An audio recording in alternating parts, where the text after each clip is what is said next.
Hello everyone, I hope you're all well and welcome back to my channel. For those of you who are new here, my name is Tiffany. I'm a lifestyle and product photographer based in Melbourne, Australia. Today I'll be showing you how I edit my Instagram photos. This is perhaps my most requested content since I started my YouTube channel. I kinda hesitated with this one because editing is always an ongoing and learning process and every image is different. It's not like I slapped one filter on and wrap up the day. Anyways, I'll show you guys how I turn this to this and this to this. So here's what you need. A phone or a camera to take your photo, obviously, a laptop or desktop of your choice, and you have to have Lightroom installed. So now let's start with the first photo. To be honest, it looks pretty good already. The lighting was amazing that day. So first I'm bringing down the shadows to show more details. I also want to make the photo a bit brighter, so I'm adjusting that. I always love to start with the tone curve, which is also what I really recommend you guys to do. And you can see here that even with small little changes, the photo looks pretty different already. Now I'm bringing down the contrast because I like a pastel look when it comes to my photos. And you really have to play around with the settings here. Like what I'm doing is bring up and down the contrast and the highlight to see which one I like. I really recommend playing with these settings. It's a great way to find what you like. Maybe what I'm doing is not what you actually prefer. And it's also a good way to find your own style. I don't want my shadows to be too harsh, so I'm adjusting that as well. Now I want to bring out the white, obviously because I have a white wall, it makes everything look a bit more crisp. I like a low contrast look, so you can see I'm still playing around with highlight and contrast here. Now here's on the personal touches. I like slightly warmer images, so that's what I'm doing.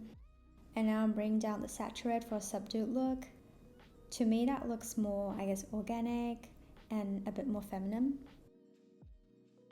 Also bring up the vibrance here so I don't lose too much intensity from the low contrast I did. Looking at the overall color, I feel like the ceiling perfume sort of stand out a bit too much. So I'm bringing down the orange, just a little bit though. Now bumping up the sharpness. This is so important for product photography. You really want the logo, the texture, or the package to pop. And there you go. I'm definitely a lot faster when it comes to product photography because that's what I'm used to. When it's a client shoot, I don't normally stop here. I'll go to Photoshop for more fine tweaks. So let me know if that's what you want. And I'll make one as well. So moving on, here is a street photo I took in my last vlog. First thing first, bring down the highlight. You probably know that's my first step already. Again, I like to start with the toning curve, but everybody's different. I'm bringing down the dark a little bit more so you can see the whole picture a lot better. Oh yeah, that's so much better. Again, more fine tuning, bring down the contrast for my look. And then I want to up the exposure a little bit. That's probably a bit too much. Oh, there you go. And now the highlight. Bring down the shadows again. It's about creating your consistent look here.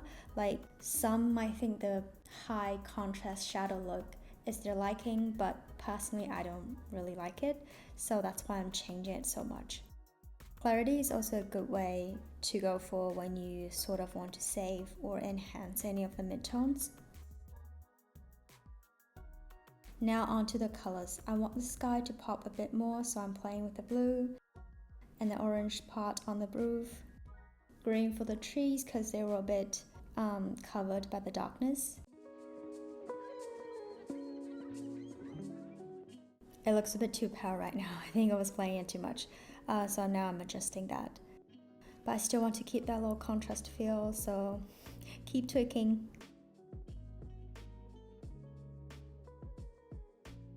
For this image in particular, I want to crop it because I feel like the frame is not tight enough and there's a lot of dead space. I personally go for 4x5 when it comes to Instagram photos. So maybe something like this. I feel like the line down is annoying me a bit, like it's distracting. Oh, that's better, so much clearer. Now more fine tuning. see how this is an ongoing process. Like, there's no one formula to all, so I can't really explain. It's just what meets my eye, what I don't like, what I like, and it's really a lot of playing around when it comes to editing.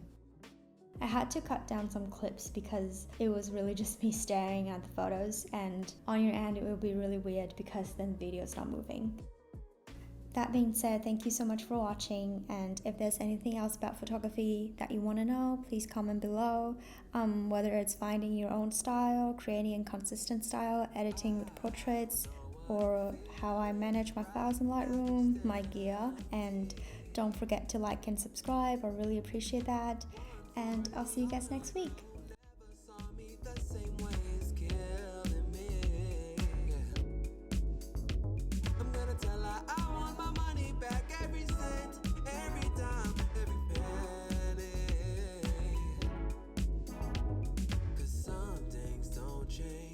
Diary of a beta male is my story.